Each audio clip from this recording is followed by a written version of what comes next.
guys! Welcome back sa aking YouTube channel. I'm Shaina at gumagawa ako ng mga cover songs at vlogs na related sa music dito sa aking YouTube. At sa video nga na to guys is mag-unboxing tayo at review ng isang live sound card na nabili ko nga sa Shopee. At ito ay walang iba kundi ang Corefly live sound card. Ayan. Thank you so much Corefly sa product na to. Mabibili nyo nga to sa Shopee, sa Lazada, sa TikTok, ayan. Pero yung sa akin guys is sa Shopee ko siya nabili. I-check nyo na lang yung link guys sa description para makapunta kayo sa shop na pinagbilhan ko nitong Corefly live sound card. Kung maalala nyo nga guys sa previous video natin is nag-unboxing and review nga tayo ng isang Ray Hayes live sound card. Pero nag-decide ako na mag-switch ulit ng sound card kasi hindi ako masyadong okay or goods dun sa quality nung sound card na yun, no? Ito yung sinasabi guys na hindi maganda yung sound card. Swak na swak talaga siya guys dun sa kailangan kong specs, yung Ray Hayes sound card na yun. 2 XLR port, isang gitara. Pero meron akong hinahanap na quality ng live eh. At hindi nga na-provide nung sound card na yun yung quality na hinahanap ko. Kaya nag-try ulit ako ng panibagong sound card. At nakita ko nga itong Corefly guys na swak din siya dun sa mga specs na hinahanap ko. Although dito sa Corefly is isa lang yung port ng XLR microphone. Pero pwede na, no? At sulit na yung mga features niya para dun sa price ng sound card na to. Hindi naman siya ganun kamura, hindi rin siya ganun kamahal, pero ayun nga, talagang sakto siya dun sa mga features na hinahanap ko. So, huwag nating patagalin guys. I-unbox and i-review na nga natin itong sound card na to. At tingnan natin kung papasa ba siya sa quality ng live na hinahanap ko.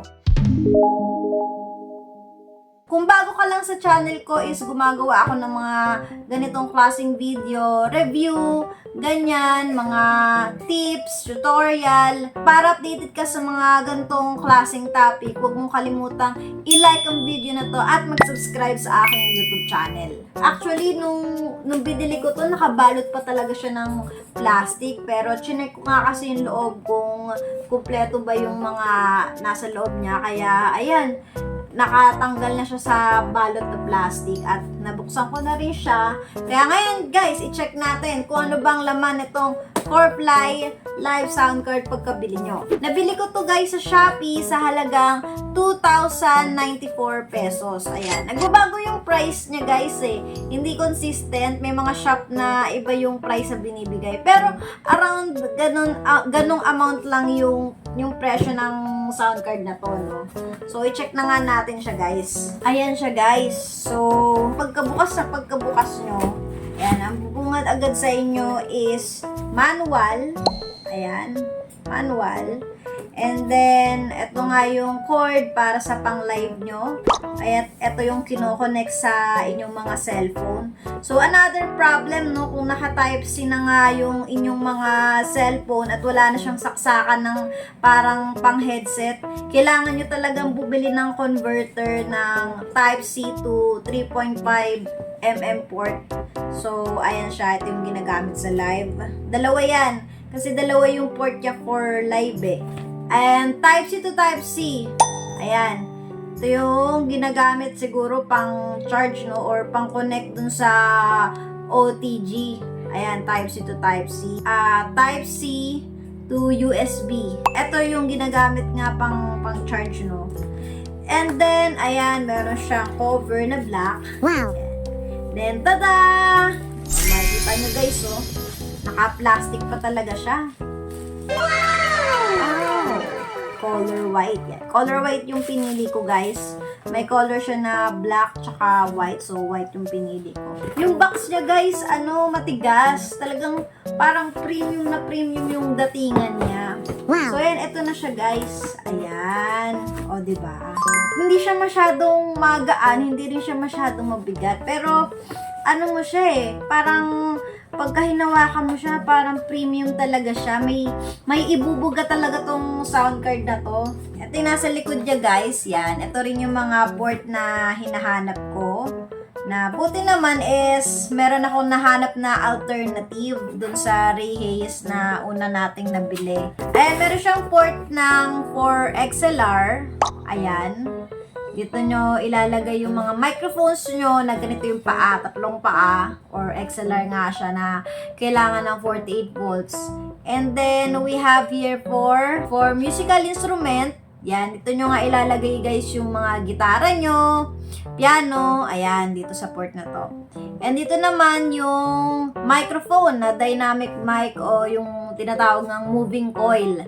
Ayan, parehas sila ng port ng musical instrument, ganyan, bilog siya. So, dito yan. Pwede kayo maglagay ng dalawang mic, no? XLR, tsaka dynamic mic, yan.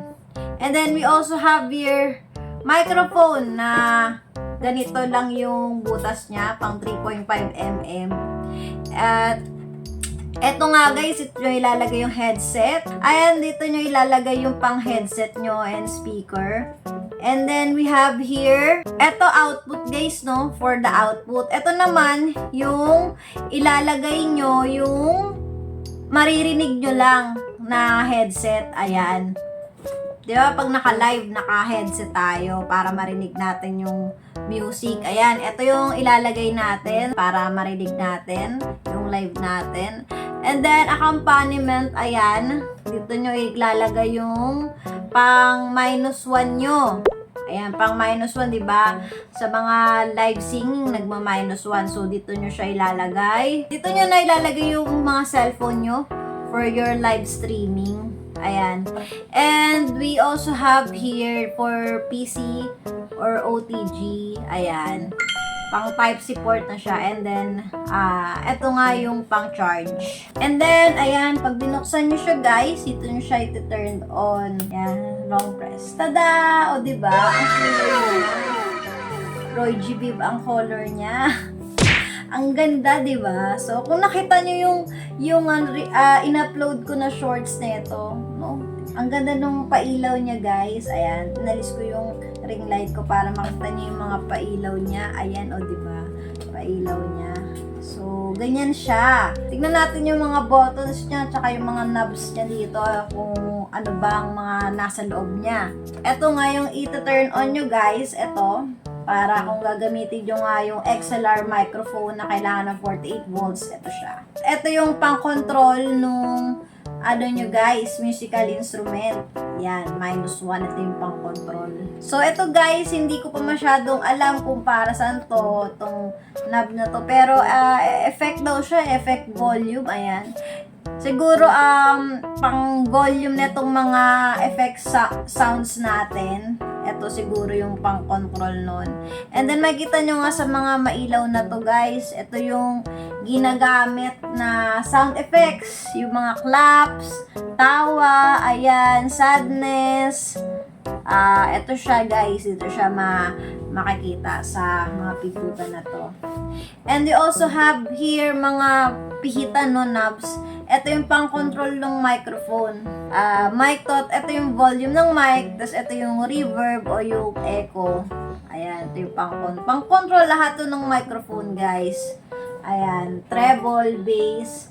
And then, we have here, pang-control naman ng volume ng recording and accompaniment. And then, monitor volume. Ito, kung ano yung naririnig nyo during your live streaming and recording. Ayan. So, itest na nga natin yung sound quality.